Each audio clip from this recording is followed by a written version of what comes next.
Pinaalam na ni Alden Richards kay Maine Mendoza ang gagawin nilang pelikula. Usap-usapan nga ngayon sa social media ang gagawing pelikula ni Maine Mendoza at Alden Richards. Ito ay ang pagkatapos ng ginawang movie ni Alden Richards dahil nasabi na rin ni Alden Richards na ipapriority niya ang movie nila ni Maine Mendoza. Ngunit sa hindi inaasahang pagkakataon ay nauna ang movie niya kay Kathryn Bernardo.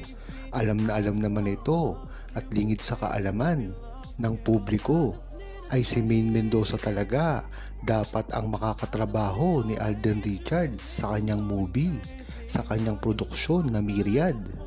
Maganda ngang balita ito dahil syempre ay pinaalam na ito ni Alden Richards kay Maine Mendoza dahil nga naman ang isang proyekto ay talagang dapat pinangungunahan na bago pa ito gawin.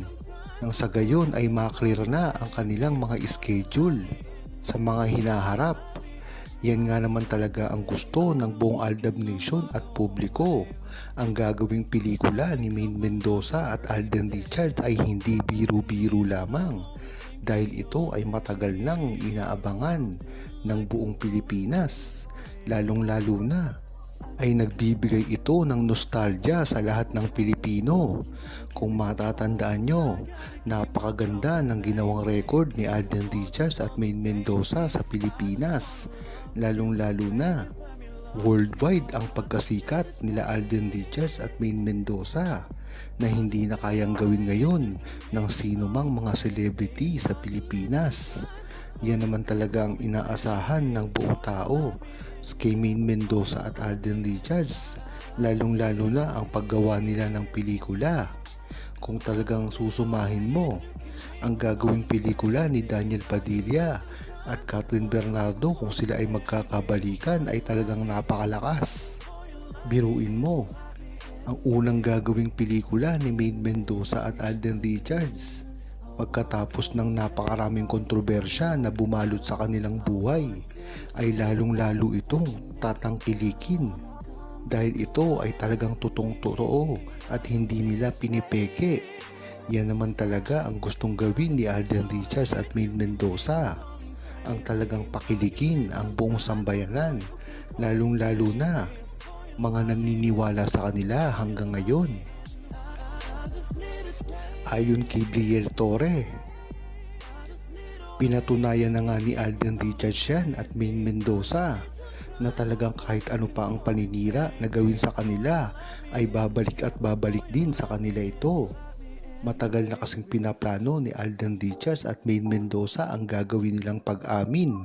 Ngunit ano nga ba ang kumukontra sa kanila dito? Dahil syempre may pangamba rin silang dinadaanan dito, lalong-lalo na ang pag-amin na gagawin nila ay hindi na lamang para sa kanila, ngunit para na rin sa mga nakapaligid na tao sa kanila, lalong-lalo na ang mga Aldab Nation at ang mga kontra dito na mga bashers. Biruin mo nga naman, pag umamin si Alden Richards at Maine Mendoza ay marami pa rin masasabi ang mga bashers sa kanila na bakit ngayon lang kayo umamin kung napakatagal na ng relasyon nyo. Ibig sabihin ay ngayon ka lang nanligaw kay Maine Mendoza. Yan nga ang maririnig mo sa mga bashers na hindi talaga natutuwa kahit ano pang gawing tama ni Maine Mendoza at Alden Richards. Yan talaga ang kahit anong gawin nila ay mali. Bagamat napakaganda ng gagawin ni Alden Richards at Maine Mendoza na ito, ay pinangangambahan din ito na baka makasira pa sa karir nila. Hindi ba't parang huli na kung aamin pa sila?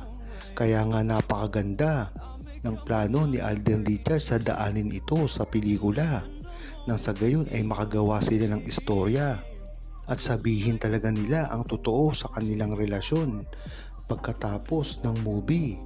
Dahil nga naman nagka-developan sila sa gagawing proseso nila sa paggawa ng movie at dyan mo makikita na talagang totoong-totoo ang gagawin nilang pelikula at totoong buhay din ang relasyon nila at hindi ito pagdududahan ng mga tao, lalong-lalo na mga bashers na mako-corner nila kung ito ay gagawin nila.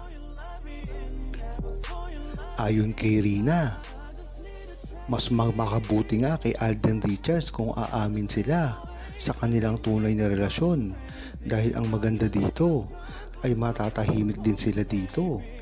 Kahit ano pa ang gawin nila ay talagang dyan rin naman sila babagsak.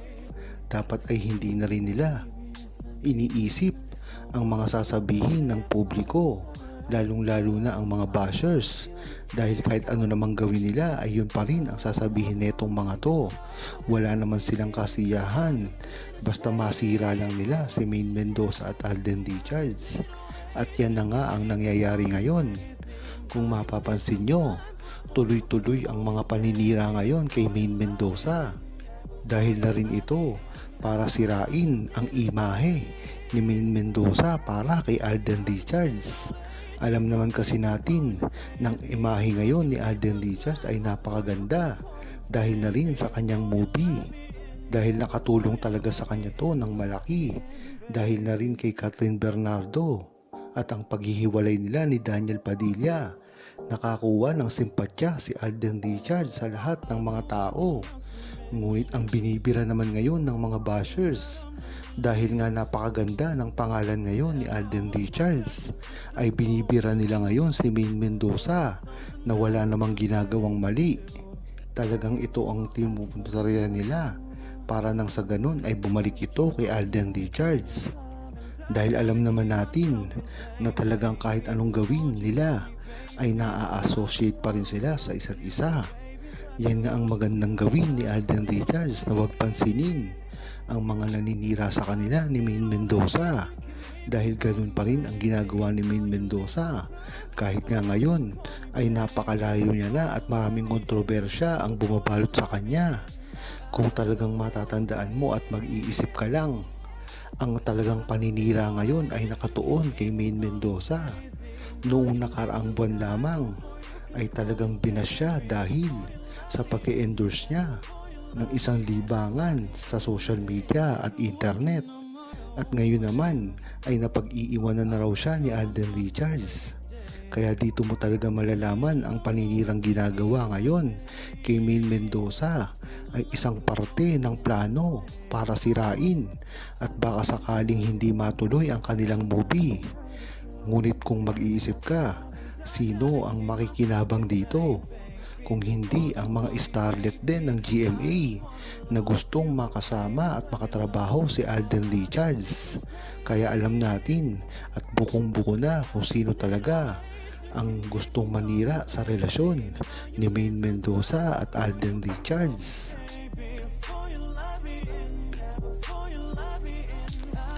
Huwag kalimutang mag-subscribe, comment at i-like ang video na ito. Thanks for watching! You need some time before you can call me baby. Before you love me in, yeah, before you love me in, baby.